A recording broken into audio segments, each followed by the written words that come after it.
ya tenemos claro lo que es la marca personal, ¿no? Ya sabemos para qué sirve, de qué manera podemos utilizarla y, digamos, de dónde viene un poco la historia de la marca personal. La gran pregunta es, vale, ¿y ahora esto cómo lo hago? ¿Vale? Esto es la eterna cuestión. Y es lo que te voy a explicar de una manera muy esquemática ahora y con un poquito más de detalle más adelante. Los elementos de una estrategia personal son muy parecidos a lo que sería la gestión de una empresa. Vale, ya sé que es una metáfora que a veces puede ser un poquito discutible, pero como ejemplo puede servir. Y quiero que empieces a verte como un profesional, como suele decirse a veces de una manera un poco tópica, utópica, como el profesional o el deportista Yo SL. ¿Vale? Entonces no me basta con que tengas un talento buenísimo para dar patadas a un balón o para nadar o para, digamos, analizar los traumas o los golpes de un profesional de tu equipo. De alguna manera eso está muy bien, pero tenemos que combinarlo con muchos más elementos. No me basta con que una empresa tenga un buen producto, tiene que tener un buen marketing, tiene que tener una buena misión, tiene que tener un buen análisis, digamos, de sus cualidades. Por lo tanto, vamos a ir viendo cuáles son esos elementos para que de alguna manera tú tengas un cuadro general y a partir de ahí puedas ir moviendo las fichas. Pienso en Emilio Butragueño, pienso en Gerard Piqué, pienso en Severiano Ballesteros, que son profesionales cuya trayectoria ha ido mucho más allá, digamos, de su trayectoria deportiva ya de por sí bastante exitosa. Son profesionales que luego han puesto en marcha negocios, que han desarrollado ideas, que han ido, ya digo, mucho más allá del mundo del deporte. ¿Por qué? Porque han sabido utilizar su marca, su nombre, que al final para mí el mejor logo que puede tener una persona, en este caso un profesional, es su propio nombre, puede utilizarlo para desarrollar y para generar ideas que le puedan ser útiles y les puedan ser rentables y valiosas, ¿vale? Un profesional del deporte debe gestionar su proyecto, pues eso, como una empresa que pueda tener años o décadas de duración. Por lo tanto, ya digo, tenemos que pensar, pues eso, como si fuésemos los directores generales, como los presidentes, digamos, de nuestra propia compañía, que sería una compañía unipersonal, que seríamos nosotros mismos, ¿vale? No basta, pues eso, ser muy bueno en lo tuyo. Tienes que tener una visión mucho más global de tu trayectoria deportiva.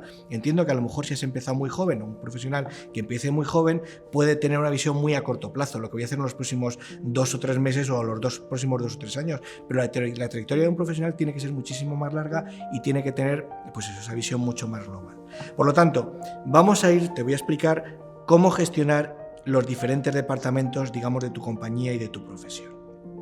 Vale, yo lo veo de la siguiente manera. En primer lugar, lo que tiene que haber es como tu propio comité de dirección, ¿vale? Cuando yo hablo del comité de dirección, son los jefes, son los directivos que definen hacia dónde quieres ir. ¿Te has planteado qué quieres hacer en los próximos años de tu vida?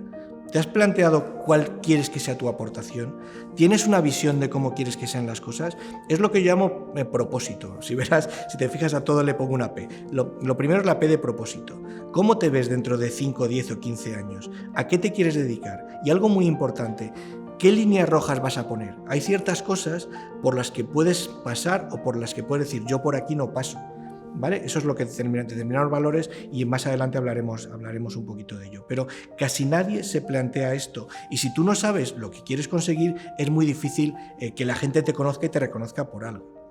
Hay una parte, lo que llamo persona, que sería la parte más personal de la marca personal, que para mí es fundamental y es donde la mayoría de la gente suele equivocarse y suele bloquearse.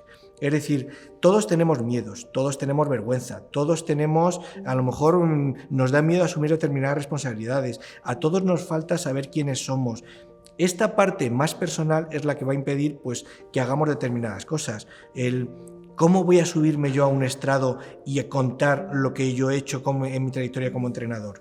¿Cómo voy a atreverme a hacer, pues eso, a salir a un entrenamiento si resulta que pienso que los demás son mucho mejores que yo? Esa parte mental, esa parte, digamos, de autoanálisis es fundamental en la marca personal y, como te digo, puede parecer una tontería, pero es donde la mayoría de la gente se queda bloqueada. Hay una parte que llamo lo siguiente, que sería el departamento. Si pudiésemos hablar de una empresa, sería el departamento de logística y compras, que sería ¿y yo qué ingredientes tengo? ¿Vale? ¿Qué materiales tengo? ¿Qué cosas tengo en mi almacén mental? Y quiero que te des cuenta que tienes mucho más de lo que tú te crees que tienes. Quiero que te des cuenta que no solamente es que seas bueno practicando determinado deporte, sino que a lo mejor por determinadas circunstancias, porque resulta que en tu familia ha habido que cuidar a una persona enferma, has tenido que estar, digamos, utilizando ciertas habilidades y ciertas experiencias que otros profesionales no tienen. A lo mejor resulta que te encanta escribir, o resulta que te encanta la historia, o resulta que, bueno, pues has aprendido determinadas cosas en un viaje que hiciste a Finlandia sobre la práctica del patinaje sobre hielo en Finlandia. Ese tipo de cosas, ese tipo de elementos que a veces no les damos importancia, es un poco como jugar con el Lego. Es como coger todas esas piezas y decir, ¿y con esto qué puedo hacer? Pues resulta que a lo mejor esa experiencia en Finlandia o en Dubái, como hay una persona que ha sido entrenador, una persona que conozco que ha sido entrenador en Dubái, pues resulta que esa experiencia internacional le ha servido, pues por ejemplo, posteriormente para negociar contratos deportivos, digamos, en su sector. Tienes que hacer inventario de materias primas, como luego veremos. Con eso tienes que crear un producto. Es decir, ¿por qué te van a pagar? ¿Vale? Es decir, si resulta que tienes una capacidad brutal para negociar y resulta que conoces muy bien tu campo en el mundo del deporte, pues a lo mejor posteriormente puedes ser un buen representante deportivo, o a lo mejor resulta que puedes ser bueno negociando quién va a ser el capitán del equipo o de qué manera puedes solucionar crisis internas dentro de un equipo. Ese tipo de cualidades que tú puedes utilizar pueden ser valiosas y las tienes que transmitir, las tienes que contar porque es aquello por lo que te van a pagar. Luego tienes que tener tu público, tienes que saber a quién te vas a dirigir, quién te va a apoyar, quién va a ser tu cliente, quién va a ser, digamos, quién va a ser tu competencia, quién va a ser tu prescriptor, es decir, quién va a hablar bien de ti. Todo eso combinado va a conseguir que tengas un prestigio, que generes confianza, que caigas bien a la gente, y eso tienes que hacerlo visible, tienes que darlo a conocer. Es lo que yo llamo promoción. Podríamos decir que sería el departamento de marketing personal. Más adelante te contaré qué canales de comunicación puedes utilizar. Y termino con 2 elementos más. Hay una parte que yo llamo propagación, que es, bueno, pues cómo vas a convertir todas estas ideas en algo que puedas contar, que puedas explicar. Hablaremos un poquito de contenidos, hablaremos un poquito de comunicación y, por último, hablaremos de presencia. La presencia, ya digo, no hay más que verme a mí, que yo no soy precisamente un modelo de alta costura, pero el tema de la imagen en un área tan visual como puede ser el mundo del deporte puede ser bastante importante. Es decir, cuál va a ser el aspecto más adecuado para que el impacto que generes, para la huella que tú quieras dejar, para generar un efecto, para que seas contratado, elegido o tenido en cuenta, puede ser importante y la debes utilizar.